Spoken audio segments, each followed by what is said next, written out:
Well, glad to have you back. And if you're just joining us, you're watching Nigeria Decides, and we are live right here at Plus TV Africa, and this is our Lagos studio. Now, we are talking about ballot box snatching and how this played out during yesterday's election. And to do enough of justice to that, we have Debo Adeniro, the Executive Chairman for Center for Anti-Corruption and Open Leadership. Good morning and good to have you join us. It's my pleasure. And still staying in our studio is Mustafa Iwina, Liberation Movement, Lagos State Secretary. Now, gentlemen, we were having a conversation, Marianne, with Mustafa earlier on, and we were talking about the elections yesterday, your overview with a focus on the level of security, because we can't talk about the elections without looking at how much security failed yesterday. Your thoughts? Yeah, thank you very much. You see, yesterday's election is like no other. So every election has its own peculiarity, just like we had it yesterday. Everywhere in the morning, at the beginning, was relatively peaceful, except that voting materials, equipment, facilities don't get to places. So, and personnel didn't get to places where they are expected as at 8 o'clock. In some cases, it was towards the evening time they even got all what they needed for voting, and they had to vote till late in the night. Why in some other places they started quite early, maybe because of the terrain or logistic issues they had earlier. Now, talking about security, materials go to most of the places without any problem, without intact, so to say, except that in several places materials were swapped, maybe mistakenly taken to different other locations rather than the places they were originally meant. Then there was no attack of any vehicle conveying materials on the way. On getting to places, in most places, the police personnel that were in the polling units were not armed. They were very few. Then in some cases, you have army personnel conducting stop and search, on the way. They were very civil, especially in Lagos State. But did you think the display by the thugs and miscreants who disrupted the elections, where we had breakout of violence, did we have anything that showed some level of civility? The truth is that our security apparatus were truly overwhelmed yesterday. Let me tell you, the truth is that there is no amount of security you have that cannot be broken into by those who are determined to do it. And that is why 9/11 could happen in America. Okay, what happened yesterday is that the army personnel were on major road, but on the axial roads, you don't really have much armed personnel. The police that were patrolling were in some different spots that can be easily identified by these hoodlums. And the hoodlums don't move in conventional vehicles. They move in tricycles or motorcycles. So this makes it easier for them to move, and such is sometimes allowed because a few people have argued earlier that look, their polling units are some distance beyond trekking distance to where they resided, and they needed Debo, you saw what happened in Oshodi, you saw what happened in Okota, you saw the instances where our security operatives just stood and watched. That's what I'm saying. That the thing is that there had been security breach, before the agencies could reinforce, and it has gone beyond their control. I'm sorry, when we were on our way to work yesterday, as early as 5:30, 5:40, for every point on this Lekki Ekpe, we had soldiers. Yeah. We had roadblocks. Yes. Even when it was daytime and our reporters were going up, there was security. But for the guys who came to Okota, to all of those areas, where did they pass? If we had these roadblocks mounted. And number two, if you have no business voting in an area, why and how were they allowed to pass to those places and even get to the point of, I have told you obstructing those elections? The army were on the major roads. Some armed policemen were patrolling. they are more concentrated in some parts than others. For example, I moved from Ogun State through the Sangoto gates down to Ikorodu, then to Ikoyi here.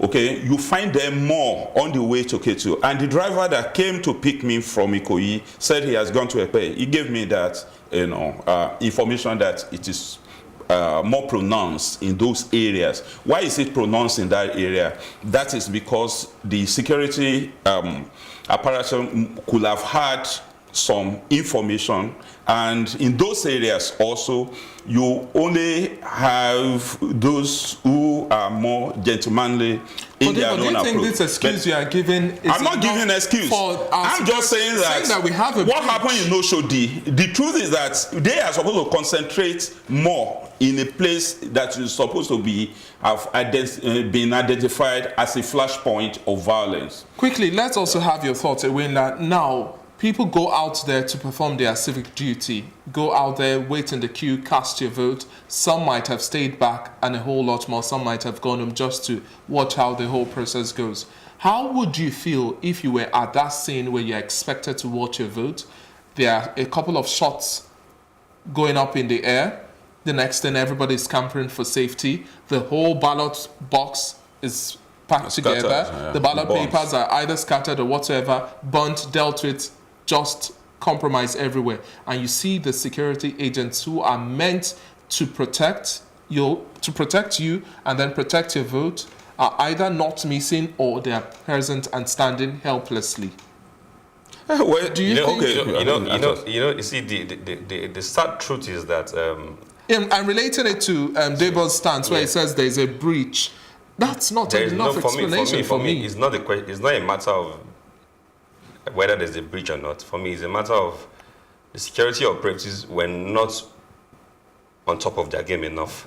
Because as at now, as we speak, I think all the security operatives who were attached to those polling units where there were rancor and ballot box snatches, for now should have been called for questioning. Where were they when they allowed, they should have resisted the attack.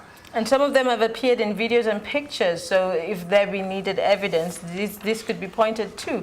But I'm going to ask this question again and maybe sound like a broken record because I haven't gotten the answers that I'm looking for. Okay. When should our security agencies be up and on top of their game the most?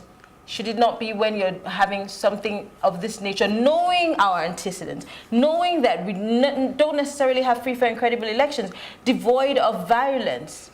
So, anyway, it sounds like we're making excuses for them not being on top of their game. So when should these people be more on top of their game? Is it not now? Well, I am not making excuses for them. I'm just analyzing what could have happened. Okay? I didn't like what happened yesterday in Lagos. In fact, when at the beginning, I just thought that it was going to go on peacefully like that. Okay, but then when we saw the helplessness of some of these security agencies, we know that the hoodlums have actually overwhelmed them because they were caught unawares. They might also have reasoned that everything was going on smoothly. There was no sign at all that such a thing was going to happen. And the concentration of the security agencies were on some other flashpoints. I was not in Oshodi early enough to know if they were there before 8 o'clock, the starting time, or not. But then if they were not there, that is a kind of minus from the security arrangement. And you remember also that some of these authorities have been ceded to INEC itself, to ask for reinforcement in particular places where they had a sense, where they had senses that might be a flashpoint. And that is why they over-secure some areas and under-secure others. For example, the security you saw on your Lekki Ekpe thing were particularly requested for by the powerful ones around that place. Oh, really? When you get to places like Ijayojokoro, Agege, you hardly find them. You have only one policeman with a baton, in then each of the polling units. This counters the mandate of the IGP, who said, you are going to be neutral and ensure that. So how then do the powers that be call on it requesting for a deployment? Look. I'm not saying. Look, you cannot have all the information that led to the deployment of these security officers. But what we learned was that some people were actually patently afraid of their own safety more than others. Some people are used to violent environments. Unfortunately, it caught them unawares. What happened in Okota in particular, everything was going on smoothly. So at what time do we now call for reinforcement? One police officer, then when does he now spring that call to say we need reinforcement? That is the problem. That is the problem that the security agencies didn't put in place, and they should not be praised for messing up our affairs in this country. Because it was too late for the agents, the personnel that were at the polling unit to get reinforcement. Before reinforcement came, the hoodlums have calculated, they made their own calculations too. They have finished whatever they wanted to do before them. And that is why I say it was a security breach, not actually that it could have been a conspiracy between some security personnel, because it happened even in the past elections, where it was evidence that security agencies, some security agents, their commanders and the rest of them compromised. And they allow hoodlum to operate before the reinforcements came. So, of course, many people who are watching, because I know that every time people on my timeline saw those videos I put up there, they literally were scared, they were worried. So people want to see, obviously, what the next step would be. Will there be some form of justice? Will these people be brought to book? Will people be removed, whether they be bosses, whether they have affiliations with powers that be? People will obviously want to see the next step that will be taken. Is that what you want? Because there are so many people contending for the soul of Nigeria, both at the national and at the state level. As a person who is, in a place that is talking about anti-corruption, we're looking at peace and better leadership, what would you propose, especially for security agencies? Because if we do not have proper policing and proper securing of our votes and our mandates, then we are most miserable. So I'll start with you, Mr. Davis. If there's no security, there will be anarchy. Yes. And of course, we don't have to deliberately allow anarchy on our land. And the best person to ask the question about what happens to those that are caught, especially those whose faces can be identified on camera, is the Commissioner of Police or the AIG Police. That they will be able to tell you more. But as ordinary citizens, what we want to see is the application of the law of the land that takes care of such cases, such that those that have been identified will be further investigated. Their culpability will be established. They will be handed over to the judiciary and maybe given maximum sentence. But they will not do it, they may not do it the way we want it, unless we also mount pressure on the anti-corruption, security agencies, prosecuting agencies, INEC itself, and the judiciary, so that everything we go will be synergized to the extent that culprits will be punished, so that it will serve as deterrent to others. A number of people have lost their lives. Our situation will get for worse if people don't have the confidence to go out and vote, their conscience. And people should not be dictated to, no matter what. Now, Mustafa, we looked at 2015 election, 2011 election, 2007 election. Supposedly, in the trend, we saw some level of decline in the trend of ballot box snatching, and we were expecting that vote buying was rather going to be the most prominent we would have seen yesterday manifesting. But at the end of the day, we still saw ballot box snatching raising its ugly head in different ramifications. Very dangerous situations that nobody actually preempted. So how then do we now deal with this situation? Because in the president's speech and address, he said, well, individuals who are caught in that act of ballot box snatching, in his words, will be dealt with ruthlessly. Now, some have said we should have rather used the language of legal matters or legal means of dealing with them. But the president was clear and said anybody who was involved in that act or tampering with any of those ballot boxes would have to face it with his life. Ruthlessly, yeah. And now, yesterday, all of those things played out, and we've not had an address from the president saying, I noticed all of these things happen and I will take action on this. Beyond the president, we look at the political actors as well. We haven't seen any strong response from them. So does that mean that either political parties are just having a field day, doing the same thing they point their fingers at and saying is wrong? Well, the honest truth is that for me, I didn't envisage any level of ballot boxes snatching yesterday, because the feelers and the messages from the president himself was that they were going to deal with whoever got himself involved in snatching ballot boxes. But however, it happened yesterday, and for me it was a big shocker, because I still don't know as a country why we would involve or want to take go through the way of violence to have a peaceful election. It can't get us anywhere. Now, for the areas that were affected, we have Lagos, we have Rivers, Anambra, even Kogi, even in Ibadan. It was a big mess, because I think the security for me were not ready to do their job, and probably they compromised. That's the honest truth, because stakes were high before the election. Everybody was under tension.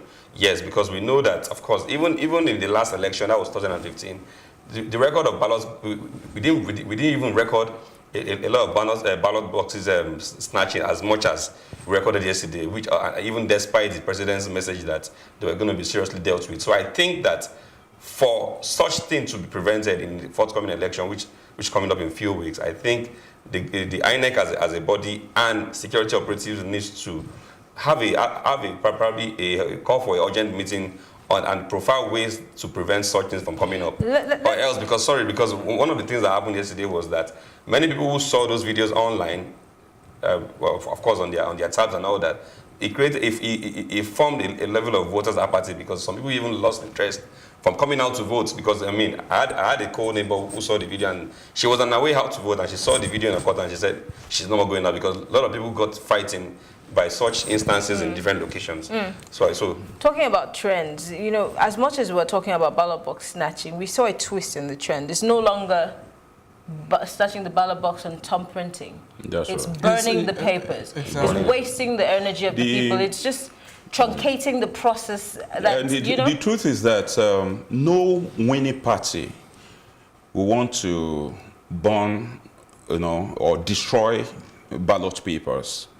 The reason why it's still rampant is that some people want to win election at all costs. And when they notice the trend, by any means, I wouldn't know how they monitor the voting pattern, or maybe it is what they have recorded during their campaign period that inform them of which area to strike. It might be that a particular political party is losing in certain area, and because the electoral law had made it clear that if there was violence, destruction of electoral materials and the rest of them, that the voting may be cancelled outrightly, or well, some feeds that we've had from our reporters who were on ground, that are viewer out there, and what they sent in back as local reports that we've had, they said, well, some of these breakout of violence and the areas where we see ballot box, the destruction of the ballot papers, were areas that are supposedly seen as strongholds of some parties, and that was an intentional act to shake up those areas. No, you see, there could be many reasons. Okay, the strongholds of one political, you can't determine which political party has that stronghold, then you can determine who is an enemy or an opponent of that political party. It could even be from within, that look, they might have some differences even within the party, and say that, well, if I will not contest, I will not allow you to win. And it may even be the hoodlums themselves that have things against those who have been governing them, and say that it doesn't even worth it for them to allow election to go. It can be different, for different reasons that have been done. What we know is that it was undesirable, and whatever can be put in place to stop that kind of action should be put. Even the threat of Mr. President, yes, was carried out actually in Rivers State. Somebody was shot, taking ballot boxes, and a number of people were actually dealt with. One was killed, was it in Okota or not, was stoned to death, So a number of issues like that happened. But people can never learn until they are discouraged from until politicians are actually discouraged from playing politics of a do-or-die politics. Those were just two different instances you made mention of in Okota and in Rivers State, 1 or 2 numbers. But we know this is a long chain, and we can't seem to, even the Okota video that we have on our feed as well, the lady was just shouting, they've come, they've disrupted the whole process, and they've burnt our votes. But nobody can lay hands and say, this is the person. Talk less of arresting the person, talk less of prosecuting the person, talk less of saying the law would take the full.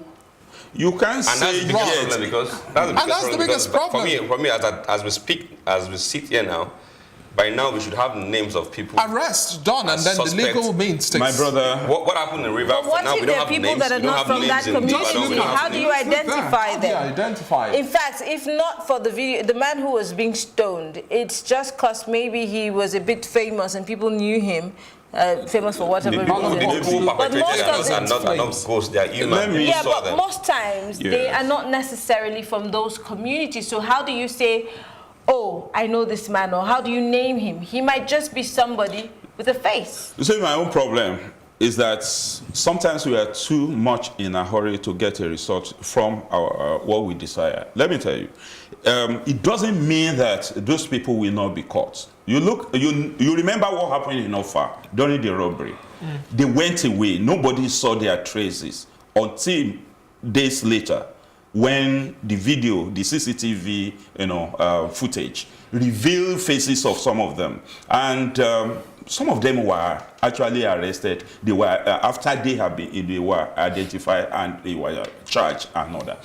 Now, something that happened yesterday may not be something. It may not be that. Just like you said, nobody mentioned names until these people are truly arrested, questioned, and the agencies are very sure that they were the culprits before we can have those names. I believe you know what goes on in advanced crimes. Let's take the United States of America, for example. Now, the moment we have such situations, they have investigation done immediately. Those residents are interrogated. They find out, even when we have bank robberies, where they are masked individuals, they still uncover these issues in swift seconds. We've not had any update from the police and other. Listen, we see systems that work. Why you see systems that work? We're operating the same system, and we has developed. Look, let me tell you, it is not that we cannot get. It is a culture we have built. Don't let us go.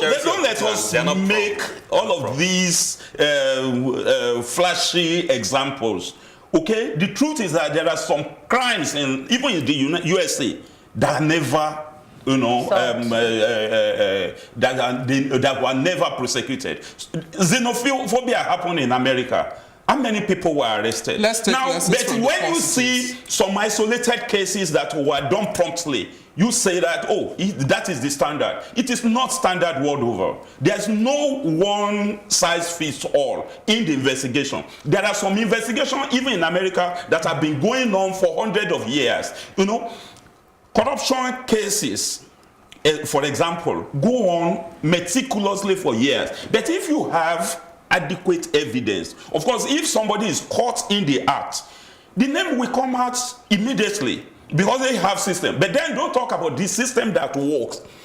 If you go to America, you are going to see cameras that are working there. The level of corruption in America is higher than Nigeria, but it is also proportional to the level of... so let us leave that. They have passed through maybe 200 years of trial and error. We don't pray that we go through that rigorous, winding and undulating route, but let us just situate it, because if we continue to say that we should have acted as Americans, did you go to school where Americans went to school?